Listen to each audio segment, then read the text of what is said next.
నమస్తే, welcome to 99 TV. ఈమెను చూశారు కదా, పాకిస్తాన్ సెనేటర్ అయోధ్యలో బాబ్రీ మసీద్ మళ్ళీ కడతారట.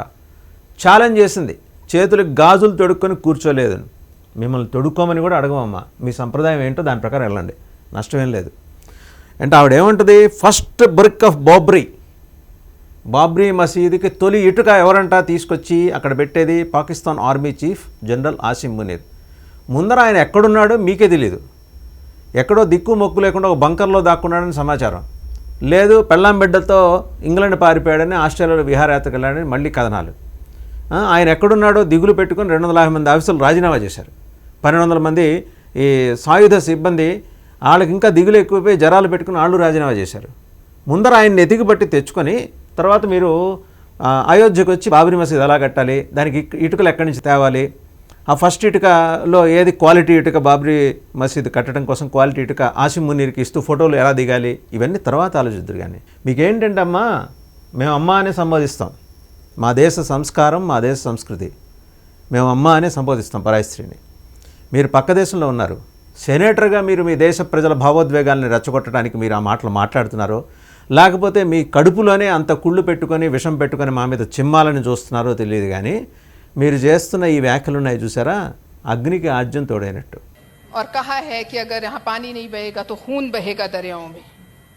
मैं सिर्फ ये कहूँगी कि वो वक्त दूर नहीं है कि जब बाबरी मस्जिद की पहली ईंट उसकी बुनियाद में पिंडी से एक आम सिपाही लगाएगा और उसमें पहली अजान पाकिस्तान का सिपाहसालार आसिम मुनीर देगा. గట్టిగా 4 సార్లు ఎగిరితే 5వ సారికి విమానంలో ఫ్యూయల్ లేని మీరు కూడా మమ్మల్ని బెదిరిస్తున్నారంటే జనం నోటితో నవ్వటం మానేసి వేరే వివిధ అంగాలతో నవ్వుతున్నారు. అనవసరం, అవి చెప్పాల్సిన అవసరం కూడా మీకు లేదు. ఇంకా మీరు మీ ఉద్వేగపూరిత ప్రసంగంలో ఏం మాట్లాడారు ఒకసారి చూద్దాం. ఫస్ట్ బ్రిక్ ఆఫ్ బాబ్రీ, మీ పేరు మర్చిపోయా, మీ పేరు చెప్పాలి కదా మా ఆడియన్స్కి. మీ పేరు ఏంటంటే, మీరు చెప్పినట్టు పల్వాషా మొహమ్మద్. మీరు సెనేటర్. మంగళవారం మాట్లాడారు. ఇండియా పాకిస్తాన్ మధ్య ఆల్రెడీ యుద్ధ వాతావరణం ఉంది. మీ వాళ్ళు మీరు గాజులు తొడుక్కోలేదని అన్నారు కదా, మీ డిఫెన్స్ మినిస్టర్ ఆల్రెడీ తొడుక్కున్నాడు, మీ మినిస్టర్ ఫర్ ఐఎన్పిఆర్ ఆల్రెడీ తొడుక్కున్నాడు, మీ విదేశాంగ మంత్రి తొడుక్కున్నాడు, మీ రక్షణ శాఖ మంత్రి తొడుక్కున్నాడు. సో వీళ్ళందరూ తొడుక్కోవటం వల్ల మీ దగ్గరకు వచ్చేప్పటికి మరి అవి దొరకలేదేమో, అందుకని మేము తొడుక్కోవడానికి సిద్ధంగా లేవని అంటున్నారు. సరే, అది తొడుక్కోపోవటం అనేదమ్మా, అది మీకు సంబంధించిన వ్యవహారం. దాంట్లో మేము వేలు పెట్టాం. మీరు తొడుక్కోవాలనుకుంటే తొడుక్కోండి, లేకపోతే లేదు. మాకు అది పెద్ద ఇబ్బంది కాదు. అంతర్జాతీయ మీడియా ఏం రాసిందో తెలుసా? Islamabad seems to be no mood to douse of the ongoing tensions between Pakistan and India over Pahalgam terror attack as the countries lawmakers are leaving no stones unturned to provoke న్యూఢిల్లీని బెదిరించడానికి, రెచ్చగొట్టడానికి ఇస్లామాబాద్ అన్ని ప్రయత్నాలు చేస్తోంది. ఆన్గోయింగ్ టెన్షన్స్ మధ్య, already రగిలి ఉన్న యుద్ధ వాతావరణాన్ని మధ్య మరింత రెచ్చగొట్టడానికి. పైగా మీరు సెనేటర్, చట్టసభలో ఉన్నారు. మీరు పక్క దేశంలోకి వచ్చి మేము మసీదు కడతాం, ఇటుకలు తోలుతాం, మేము చేతులకు గాజులు తొడుక్కొని కూర్చోలేదు, మిమ్మల్ని తొడుక్కోమని చెప్పలేదు, తొడుక్కోవద్దని చెప్పలేదు. అది మీ సంప్రదాయం ఏం చెప్తుందో దాని ప్రకారం చేయండి. దాని వ్యవహారంలో మేము వేలు పెట్టాం. అలాగే మీరు మా దేశం వైపు వేలు పెట్టి చూపించారనుకోండి, వేళ్లే కాదు చేతులు కూడా నరికెట్టడానికి ఇక్కడ భారత సైన్యం సిద్ధంగా ఉంది. అండర్ ఎస్టిమేట్ చేయమాకండి. ఇది 1971 లేకపోతే 2014 వరకు ఉన్న కాంగ్రెస్ ప్రభుత్వాలు వాళ్ళ చేతకానితనంలాగా ఇక్కడ లేదు. ప్రధానమంత్రి నరేంద్ర మోడీ గారు ఆల్రెడీ త్రివిధ దళాలకి అంగీకారం ఇచ్చేశారు. మీరు ఎలాంటి సైనిక చర్యకు దిగినా నాకు అభ్యంతరం లేదు, గో అహెడ్ అన్నారు. మేము మా సైన్యం కానీ, మా పౌరులు కానీ ప్రధానమంత్రి నరేంద్ర మోడీ ఆదేశాల కోసం చూస్తున్నాం. ఆయన ఆదేశాలు ఇచ్చారు. సైన్యం కన్నా ముందే వెళ్ళి పౌరులు బార్డర్స్ దగ్గర నుంచిన పరిస్థితి. మీరు తెచ్చిపెట్టుకున్న 4-5 జెట్ ఫైటర్స్ ఉన్నాయి చూసారా ఎల్సీ దగ్గర, నిన్నేం విన్యాసాలు చేశాయో చూశారుగా. అమ్మ, మీ పేరు మళ్ళీ చెప్పాలి కదా ఒకసారి. పల్వాషా మొహమ్మద్.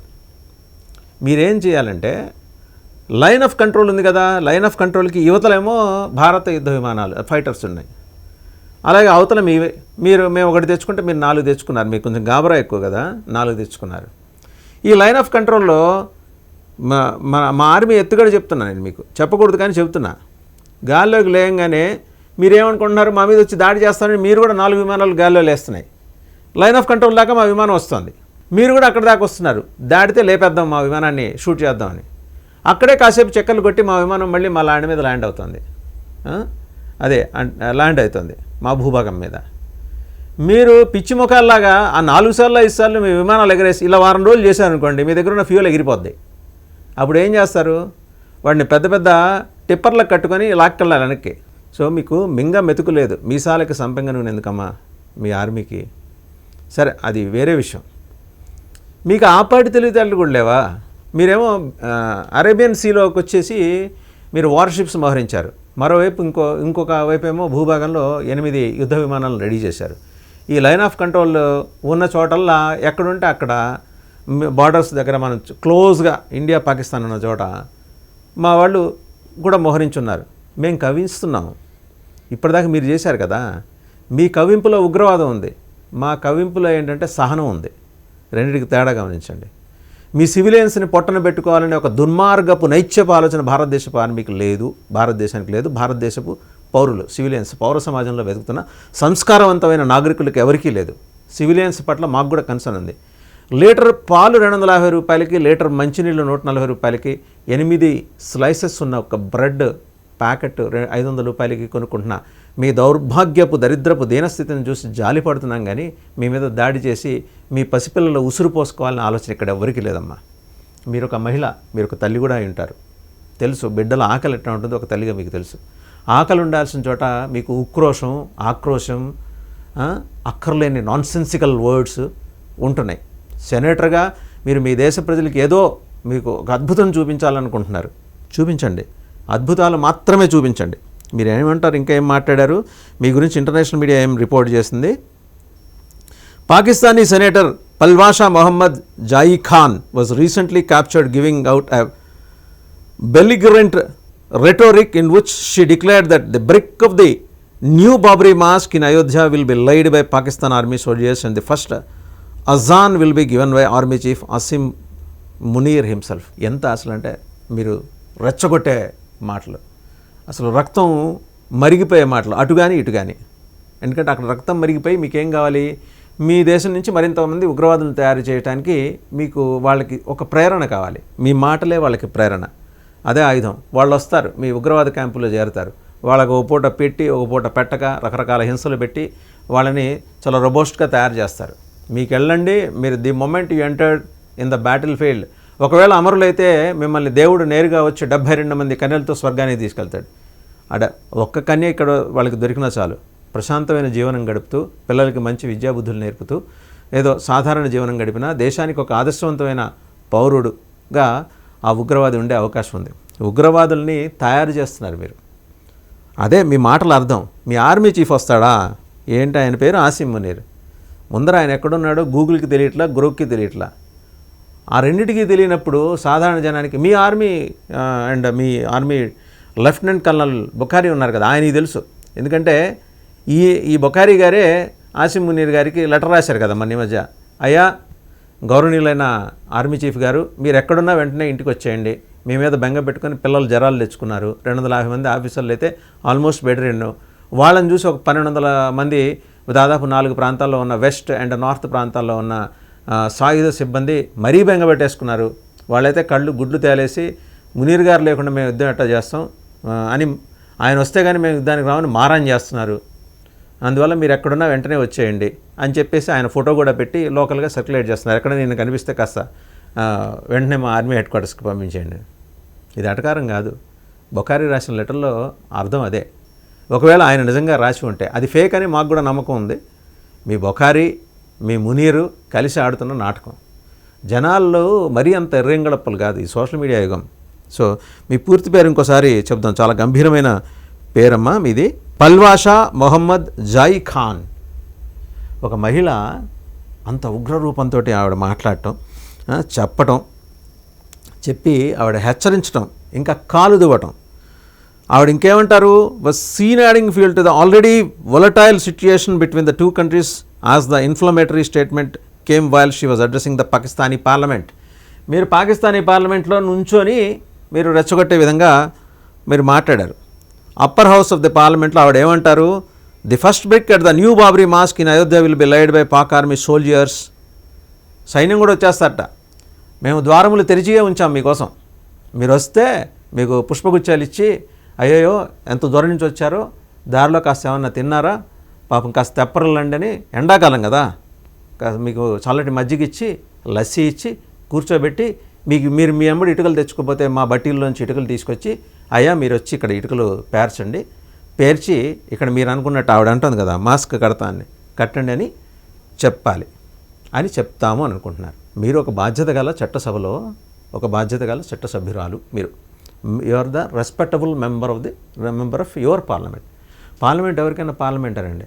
మీరు ఆ హౌస్లో కూర్చున్నప్పుడు మాట్లాడేప్పుడు దానికి మేము దేవాలయంలాగా చూస్తాం, మీ దేవాలయంలాగా కూడా చూస్తాం, దానికి ఆ గౌరవం ఇస్తాం. మీకులాగా పార్లమెంటు మీద దాడులకు తెగబడే ఉగ్రముఖల్ని పంపించే సంస్కారం మాకు లేదు.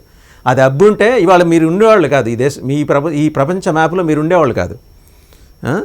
అండ్ ఇంకేమంటారు మీరు, she further escalated the tensions by saying we're not wearing bangles. వేసుకోండి అమ్మా, వేసుకోమాకండి, అది మీకు సంబంధించిన వ్యవహారం. మీరు గాజులు ధరిస్తారా ధరించరా అనేది పూర్తిగా మీకు సంబంధించిన వ్యవహారం. దాంట్లో మేము జోక్యం చేసుకోం. వేసుకొని వచ్చినా యుద్ధం చేస్తాం, వేసుకోకుండా వచ్చినా యుద్ధం చేస్తాం. Further attempting to bring in religious sentiments amid the situation, the senator asserted that Sikh soldiers won't attack Pakistan if there is a conflict with India. ఒకవేళ నిజంగా యుద్ధం చేయాల్సిన పరిస్థితి ఆల్మోస్ట్ ఇప్పుడు ప్రివైల్ అయ్యింది, యుద్ధం కంటిన్యూ అయితే సిక్ సోల్జర్స్, సైన్యంలో ఉన్న సిక్ యోధులు ఎవరు కూడా, వారియర్స్ ఎవరు కూడా యుద్ధం చేయరట. If they are threatening Pakistan then let them know that the Sikh army will not attack Pakistan because it's the land of Guru Nanak for them. ఇవాళ గుర్తొచ్చిందా, గురునానక్ భూమి అది పాకిస్తాన్ అని. ఇన్నాళ్ళు వాళ్ళని మీ దేశంలో ఉన్న సిక్కుల్ని కాకెత్తుకుపోయిందా, ఇవాళ గుర్తొచ్చిందా? మా దేశంలో ఉన్న సిక్కు సైన్యానికి మీరు బోధిస్తారా గురునానక్ ల్యాండ్ కాబట్టి మీరు ఇక్కడ యుద్ధం చేయమాకండి. We have sensible Sikh soldiers in our army. మేధస్సు, పరిణితి, అలాగే పరాక్రమం, ఈ మూడు మూర్తిభవించిన సిక్ సోల్జర్స్, సిక్కు సోదరులు మాకున్నారు. వాళ్ళు మాకు సోదరులు. ఈ దేశానికి ప్రాణం పెట్టిన వాళ్ళు, వాళ్ళ కమ్యూనిటీ, అది దేశం కోసం ప్రాణాలు అర్పించిన కమ్యూనిటీ.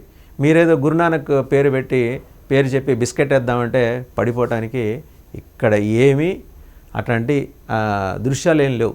మీరు చాలా ఎక్కువ ఊహించుకుంటున్నారు. Notably this is not the first time that the Pakistani lawmakers have made such inflammatory statements. Recently Pakistan Peoples Party chief Bilawal Bhutto Zardari gave incendiary remark after India suspended the Indus water rally. Bilawal Bhutto కూడా ఏం మాట్లాడాడో మనకు తెలుసు ఈ మధ్యకాలంలో. ఆయన ఏమంటాడు, ఒక ర్యాలీని అడ్రస్ చేస్తూ వార్నింగ్ ఇచ్చాడు against diverting the Indus waters. Bilawal Bhutto claimed that Pakistan was the true custodian of the Indus civilization and accused India of unlawfully abrogating the treaty. వాళ్ళట లీగల్ కస్టోడియన్స్ అట. దేనికి? ట్రూ, వాస్తవంగా కస్టోడియన్స్. దేనికి? ఇండస్ సివిలైజేషన్కి. మీ నాగరికత అలా ఏడిస్తే మీరు జనాల తలలు ఎలా నరుకుతారు, మెడల నరాలు ఎలా కోస్తారు, గొంతును ఎలా చంపుతారు, హిందువుల గుండెల మీద తుపాకులు గురిపెట్టి పాయింట్ బ్లాంక్ రేంజ్లో చంపే ముందు వాళ్ళ ప్యాంట్లు చించి ఆ పర్టికులర్ ప్లేస్లో ఫలానా ఆపరేషన్ అయిందా లేదా నిర్ధారించుకొని మరీ చంపి, మీరు హిందువు కాబట్టి చంపుతున్నాను, నీ పెళ్ళాన్ని నేను ఉంచుకుంటాను అనే దుర్మార్గపు స్టేట్మెంట్లు సివిలైజేషన్లో ఉన్నోళ్ళు ఎవరు ఇవ్వరు. మీరు చెప్తున్నారే మీరు సింధు నాగరికతకి మేమే అసలైన వారసులు అని. ఆ వారసులు ఎప్పుడు నాగరికతలో ఇలాంటి మాటలు మాట్లాడాల. మీరు చెప్పే సింధు నాగరికత మాది, ఇప్పటిది కాదు, వేల సంవత్సరాల నాటిది, ఇవాళది కాదు, వేదకాలం నాటిది. ఇవాళ నువ్వు వచ్చి మాకు శుద్ధులు చెప్తే ఎట్టా తల్లి? చూసుకోమ్మా, నువ్వు కూడా కొంచెం చదువుకున్న దానిలాగా ఉన్నావు, మంచి మర్యాద అండ్ ఒక being a woman which you are not suppose to deliver and which you are not suppose to talk, you are speaking out that in the upper house of the parliament. సరే, ఈయనేమంటాడు ఇంకా, the Indus is ours and will remain ours, either our water will flow through it or their blood will. Bilawal Bhutto గారు అయితే సింధు జలాలు పారుతాయి, లేకపోతే భారతీయుల రక్తం పారుతుందిట. వీళ్ళని అలా వదిలేయకూడదు, ఎవరికైనా చూపించాలి ఇట్లాంటి వాళ్ళని. ఎలా వస్తుంది ఇంకా ఏం మాట్లాడతాడు ఆయన. ఈయనే కాదు, ఆయన ఆసిఫా అబ్బాసీ అని ఒక ఆయన మాట్లాడతాడు, రైల్వే మినిస్టర్. ఆయన అంటాడు 130 న్యూక్లియర్ హెడ్స్ మా వైపు గురిపెట్టి ఉన్నాయట, భారతదేశం వైపు స్ట్రాటజిక్ లొకేషన్స్లో ఉన్నాయట. బాబు, మీ దేశంలో కూడా చదువుకున్న వాళ్ళు డాక్టర్లు ఉన్నారు, ఒకసారి చూపించుకోండి. న్యూక్లియర్ హెడ్స్ స్ట్రాటజిక్ లొకేషన్స్లోనే ఉంటాయి. నెట్ రోడ్డు మీద ఎవడు పెట్టుకొని అమ్మకానికో లేకపోతే ప్రదర్శనకో పెట్టు. అంతటి పరిజ్ఞానం నీకు లేకుండా నువ్వు మరి ఒక మినిస్టర్ సెట్ అయ్యావో మాకు తెలియదు. ఇంకొక ఆయన వస్తాడు రాత్రి 8 గంటల తర్వాత, మరి ఏ ఇన్ఫ్లుయెన్స్లో ఉండి మాట్లాడాడో, 30 ఏళ్ళకి ఈ దరిద్రాన్ని మేము మోస్తున్నాము, ఈ మురికి పనులు మేము చేస్తూనే ఉన్నాం, ఉగ్రవాదం తయారు చేయటం, సరఫరా చేయటం, దానికోసం డబ్బులు తీసుకోవటం, మా దగ్గర ఉగ్రవాదుల శిక్షణా శిబిరాలండి. మీ దౌర్భాగ్యం కొద్దీ మీ దేశ ఉప ప్రధాని, ఇక మీ రక్షణ మంత్రి మాట్లాడతాడు, ఆయన ఇంకా చలరేగి మాట్లాడతాడు రక్షణ మంత్రి. వీళ్ళండి మీ చట్టసభల్లో, పాకిస్తాన్ చట్టసభల్లో ఉన్న సభ్యులు. ఇప్పుడు ఆవిడ పాపం చాలా గట్టిగా మాట్లాడారు కదా, ఆ భుట్టో ప్రొవకేటివ్ స్టేట్మెంట్ తర్వాత ఆవిడ మాట్లాడింది ఒకసారి చూస్తే, డిఫెన్స్ మినిస్టర్ గురించి కూడా మనం మాట్లాడారు. ఖవాజా మొహమ్మద్ ఆసిఫ్ ఆయన ఏమి అడ్మిట్ చేశాడు? For many decades and acknowledged that this country was involved in the dirty work of on behalf of the West when asked about Islamabad's history of funding and backing terror outfits. We have been doing this dirty work for the US for the past 3 decades including the West and UK. మేము చెప్పలేదు తల్లి, మీ మంత్రి చెప్పాడు. ఒకసారి వీలు చూసుకొని ఆయన ఆరోగ్యం ఎలా ఉందో కనుక్కోండి. మీరు ఒంటరిగా వెళ్ళమాకండి. మీ ఆర్మీ జనరల్ ఆయన ఎక్కడన్నా బంకర్లో దాక్కుంటే ఎతికి పట్టుకుని ఆయన కూడా తీసుకెళ్ళండి. డిఫెన్స్ మినిస్టర్ కొద్దిగా ధైర్యం చెప్పినట్టు ఉంటుంది. సో ఇదమ్మా, మీరేం మాట్లాడతారు? ఒక సెనేటర్గా చట్టసభలో ఉండి మీరు అభ్యంతరకరమైన వ్యాఖ్యలు మీరు చేసింది. దాంట్లో మీరు మాట్లాడుతూ వస్తున్న విషయం కూడా ఏంటంటే, ఈ సెనేటర్ గారు పల్వాషా మొహమ్మద్ గారు మీరు మాట్లాడింది ఏంటి? పల్వాషా మొహమ్మద్ జాఖాన్ మీరు మాట్లాడింది ఏంటి? మా దేశానికి వచ్చి మీరు మసీదు కడతారు. మా సైన్యం కూడా ఏం చేస్తుందంటే, మా దేశం నుంచి పవిత్రమైన మట్టి తీసుకొచ్చి, పవిత్రమైన గంగాజలం తీసుకొచ్చి అక్కడ గుడి కడుతుంది. చెల్లుకు చెల్లు, ఇబ్బంది ఉండదు కదా. అలాంటివి మీరు స్వాగతిస్తారా? మీ లిమిట్స్లో మీరు ఉండండి. మా దేశంకి మా లిమిట్స్ ఏంటో తెలుసు, వాళ్ళు అది ఫాలో అవుతారు. రెచ్చగొట్టి దీన్ని ఒక మత యుద్ధంలాగా మార్చాలని చూసి మధ్యయుగాల్లోకి తీసుకెళ్లాలని చూస్తే జనం ఎంబడిపడి కొడతారు. అక్కడ దాకా తెచ్చుకోమాకండి.